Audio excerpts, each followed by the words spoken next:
Yo! Alright, now for you guys, it should be a seamless transition from cultural deprivation to the newly written up material deprivation. Oh my goodness me. Alright, now the next thing we're gonna have to learn is material deprivation. Now, you might be asking, what is material deprivation? Well, luckily for you, I've got it written here. Now, it's not having resources or spaces available to do well in school. And obviously, that's linked to poverty, more specifically, different classes of people, like working class, middle class, blah, blah, blah. You know. Now, let's go through and. Oh, yeah, before we get into all these points, the colour system, I did change it a bit because when I looked at the cultural deprivation stuff, I realised the colours were a bit hard to read. So I made the writing a bit bigger, made it a bit more clearer. So blue is the point, black is the right. No, sorry. Yeah, blue is the point. The black is what the points say. Red is who it's from, and green is criticisms. So let's get into it. First, mini point. It's like an overview. Material deprivation refers to poverty and lack of material necessities, and it's closely linked with social class, as it's more likely working class are gonna have a low household income and inadequate housing, which can lead to low educational achievement. Now, I mean, it's pretty simple to understand because if you don't have good resources or spaces in your house, you're not gonna really, be able to revise with, good. You're not going to be able to revise effectively, and if you don't have like revision books, textbooks to pay for with the extra help, then you're not going to do too well. And as a result, what does that lead to? Low educational achievement. Pretty easy. Now let's get into the specific points that helps us understand this even more. Oh shit. Just bang the table then.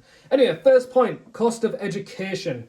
Now, although education in the UK is provided free, at the point of services, there are many hidden costs to education that can leave pupils at a disadvantage. Now, obviously, UK education is free, but there's like hidden costs, which Tanner says the hidden costs are stuff like transport, books, computers, uniforms, equipment, and all of that can place a heavy burden on what the fuck am I saying working class families, as working class families who struggle to have any, they struggle to make ends meet or lack of money, so trying to pay for all these other stuff like transport, books, computers, uniforms, they won't be able to do it, and as a result, the pupil will end up struggling at school and not do as well. So it's kind of easy to understand. Next point, Flaherty. Flaherty suggests that there's a stigma attached to those on FSM, which right here is free school meals. So if you're on free school meals, there's like a stigma attached to it, being like, oh, could never imagine being on free school meals. That's just terrible. But the truth is, people do need it because it's one of them things where if you don't have enough money, you're allowed to have free school meals. The people should be allowed to have those entitlements, if that makes sense. And and because of those stigma, it prevents some people from actually taking up those entitlements, and it's pretty sad, really. I don't know why people make fun of it. I mean, it'd be pretty cool to have free school meals. Don't spend any money. Anyway, next point made by Smith and Noble. They suggest that working class pupils are at a disadvantage as they can't afford private tuition or schools. So then again, it links back to working class families not having as much money. And if you put it into education, they can't pay for tuition or school, afford stuff in the school, which as a result, poor education, poor achievements, and that leads to not doing well in school. Pretty easy. Next guy, Ridge. Ridge highlights that working class pupils might need to take on paid work whilst still at school in order to help the household, which takes away time from studying. Now, if you do like a part-time job or a full-time job and you're in your school, college, university, whatever. What they're saying is if you're a working class person doing it, you're most likely doing it to help out the household to earn some money for yourself or the household or whatever the fuck. And this ends up taking away time from, you revising. And if it takes time away from you revising, come on, you got this. Put one and one together. That means no revision, poor education, do bad in school. But, that's a very harsh way of looking at it. As long as you revise, you're calm. Anyway, next point. Oh, yeah, and that's why I'm here for you guys. I'm helping you revise. Next point, housing and health.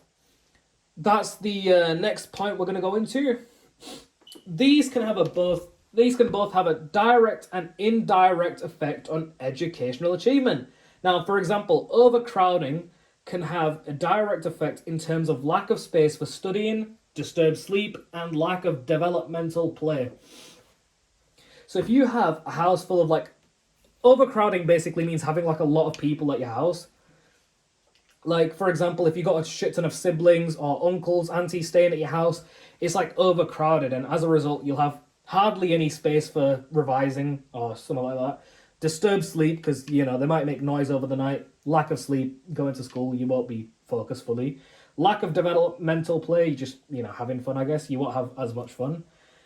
And it can also have an indirect effect in terms of the child's health and welfare, because cold and damp housing cause ill health. Now, this links into what Howard's going to be saying. Howard says that poor diet and nutrition leads to a lack of energy and higher absence rates. Now, ill health, by getting it, basically, if you get ill, what are you going to do? You're going to take the day off, right? Same as if you poor diet and nutrition, you're going to get ill and you end up taking the day off. If that happens, you miss out on days of education, you miss out on what they're teaching you, and if that happens, guess what happens? You do bad in school. Pretty simple.